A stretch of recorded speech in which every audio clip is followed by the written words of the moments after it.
Rock Chat with Trace. This interview I'm talking to Joe, who does the Stroll Down Penny Lane podcast and live performance. Hello and thanks for doing the interview. Oh, thank you very much. How are you doing today? Today is terrific. It's a beautiful day. The sun's out. There's no rain. It's a nice day. What is your favourite Beatles song? Hey Jude. Okay, I would say mine is Live and Let Die. Why do you think that the Beatles have endured for so long, bearing in mind they split up in 1970? My personal reasons is because I think there's something in their music for everyone. You may not like some of their songs, but there'll always be a song there that you do like. Well, they were so unique in terms of their songwriting, and they're so different, and they were so fresh. They kind of exploded onto the scene, and they transformed the whole music industry. Just completely transformed it. And so what they did has enduring quality. There's a nostalgic aspect to it for many people in their lives too. Tell me about your podcast. Up the tape just a little bit, we had a show that would explore the life and music of Paul McCartney, a stage show. And it would have 25 films, and each of the films in the 3 or 4 minutes of the song would tell the story about the song, the genesis of the song, maybe what was going on at the time frame. And then COVID hit. And so we couldn't do live performances anymore. So there was a suggestion that I create a podcast series because I've already done much of the research for several of these songs, let's say for 30 or 40 or 50 songs. And so, and I thought, well, why not? Because I had originally thought to do that maybe 10 years ago, but now that we've done the research for the stage show and we have the sound files for actually performing the music, and I have the ability to do the research and the history. So I said, why not? I wrote the first screenplay, if you will, for the narrative for the first podcast. It's like 9,000 words. And we created the first podcast, which was about the song Golden Slumbers. And with a subtitle, it was 420 years ago today. We did another podcast. Number 2 was on Eleanor Rigby. And then number 3 was on the song Penny Lane. Number 4 was on the song Michelle, where the voodoo meets the devil. Episode 5 is the song Yesterday and the song that got away. So I contrast the song Yesterday with the one song that Paul McCartney wished he had written. We kind of are doing a contrast, and we're tracing where did these songs come from? So we're tracing kind of that in the stories of this podcast series. That must take a lot of research. Yeah, but it's a labor of love. So it takes me about 2 or 3 months to research and write the screenplay. And then it takes about another 2 man-months in terms of doing the recording of the music and the narrative. Then we put it out there. So it's kind of an iterative process where we can do maybe 10 or 15 songs per year. And, we have a long runway. So we have a lot of material to cover in the future. And it's fun. So I'm learning something all the time. And I like to kind of teach a little bit of what it is I learn. What's the one thing since doing the podcast have you found out about Paul and the Beatles that made you go, wow, did not know that? The song Yesterday.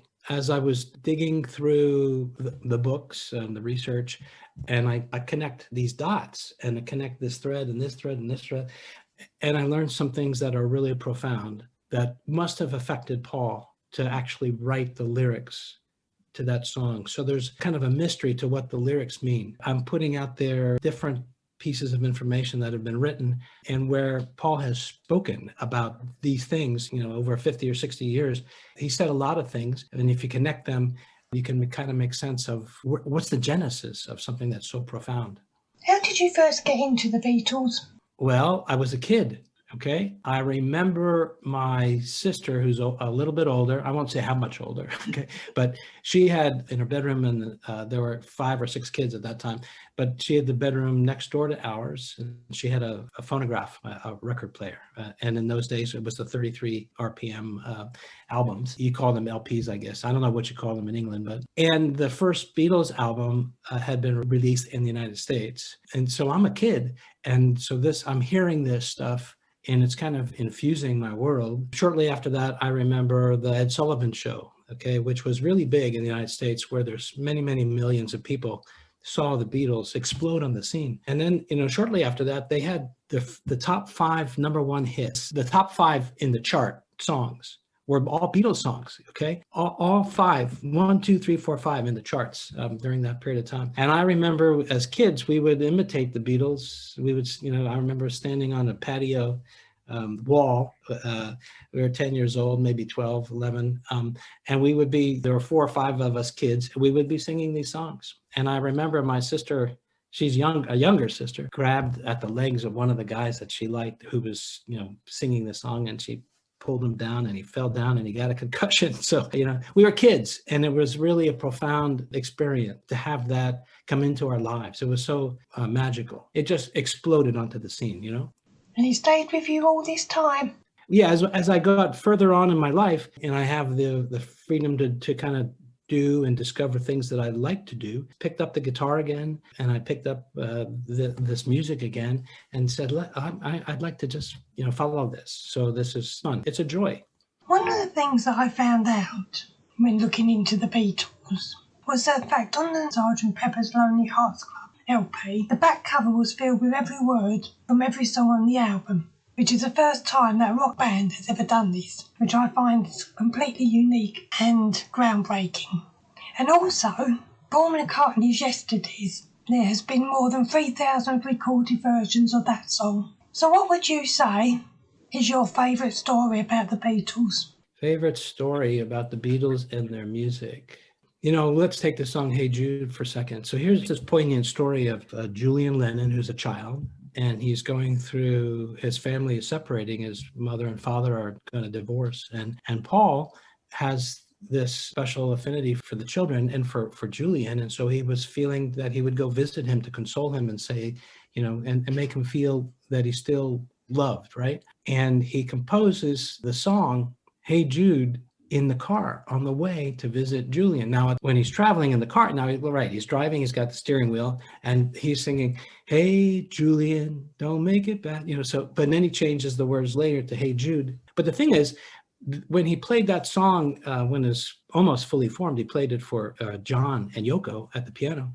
And John thought the song was about him, being about John, take a sad song, go out and get her, get the new lady in his life. And then Paul, I think, it said also, well, no, the song is also about him, Paul, and his life, but it's about Julian too. So that was the impetus for that. But so it's interesting to see how a little seed like that can become the beginning of a creation. In terms of albums, I think the album that I most would like to have seen being recorded would have been Sgt. Pepper's Lonely Hearts Club. And I think the reason why I would want to see that one recorded is because it is such an epic album and it took them such a long time to do. It would just be really interesting to be a fly on the wall. I think Paul and they went to a club, and they were Jimi Hendrix was performing on stage, and it was the day after or 2 days after that album had been released, and Jimi Hendrix had already mastered the Sgt. Pepper song and was performing it on stage. That must have been something to see. So what would have been your most favourite album you would like to have seen being recorded? First album that they did released in the United States, Meet the Beatles. In the UK, it was titled With the Beatles, I think. So you can correct me, or your listeners will correct me there. But George Martin his goal was to try to capture the freshness and the enthusiasm of the Beatles performing live in Liverpool at the Cavern. And so he went with a recording truck for a mobile recording studio and tried to see if they could do it there, and acoustics were terrible, and so he decided to do it in the Abbey Road studios. And so they brought the band in. Now this band was tight because they had played together so much, and so they recorded all these terrific songs on that album. And for me, that's the first album I ever heard, and the material in that is just so overwhelmingly tremendous and so fresh and vibrant, so it's unforgettable. They must have been an amazing act when they first got together and formed, and as you said, exploded onto the scene.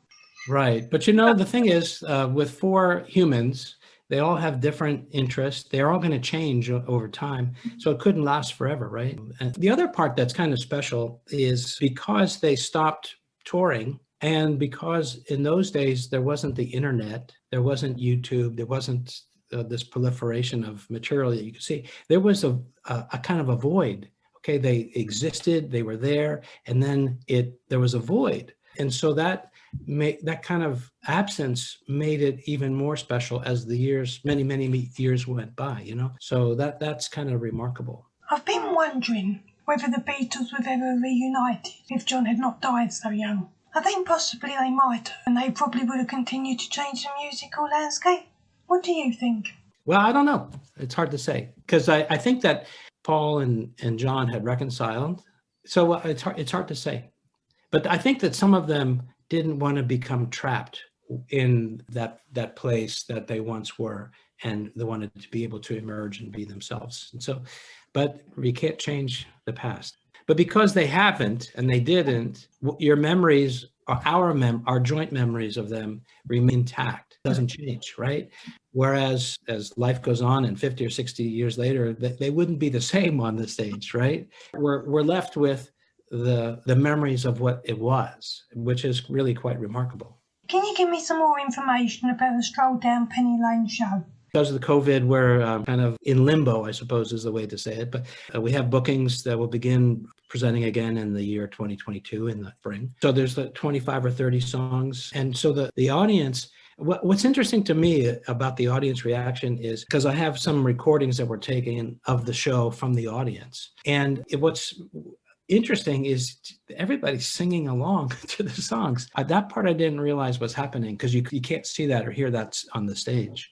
But it's focused on the music of Paul McCartney because it has a kind of a consistent thread through it. And so not only some of the Beatles songs, but also the song that he wrote on his solo career and with Wings and later. And boy, the audience, they really react to it. I think there's a big nostalgic element to it. And we just added 2 robots to the stage show for your song, Live and Let Die. So when the big orchestral thing happens, there's flames shooting out of these robots. And now it's not really flames, it's light that's shooting through fog, and this intense bright light looks like flames. That's really quite cool. We're really pleased with the show. How big is the Beatles still in America? I think they still have a significant presence in the music scene. I can see from just the audiences that, say, the audiences for the actual Paul McCartney shows. I mean, it's really profound, the level of interest. Now, the question then becomes is in terms of the children, the younger generation, the 10-year-olds, the 12-year-olds, the 15-year-olds, are they also getting introduced to that music? And I think there are ways that that's happening in terms of television shows, cartoon shows, movies. It's part of our common culture now. Where can people find out more information about the podcast? All right, so the podcast, it's simply strolldownpennylane.com/podcast. Or you can search Stroll Down Penny Lane podcast on any of your favorite apps for podcasts. So you'll find it easily by doing it that way. And it's the same thing for the show, the live shows, same name, strolldownpennylane.com. You'll find us. You'll find examples of some of the presentations of the shows and the films for the shows. But the podcasts are special. We can cover in 40 or 50 minutes a lot more in a podcast than you can in one show, right? So that's the beauty of the podcast. And we're hoping, the goal is to make each podcast entertainment. It's entertaining, telling stories, presenting songs, and leaving you with the feeling of fulfillment of, hey, I learned something, this was entertaining, I enjoyed it, and I'm going to listen to the next podcast as well. When I was doing my research, I did listen to the Eleanor Rigby podcast, and it was definitely very informative and entertaining. So keep up the good work. There you go. Stroll Down Penny Lane podcast is available everywhere, and I'd like to thank Joe for joining me for this interview. Okay, you take care. Have a great day.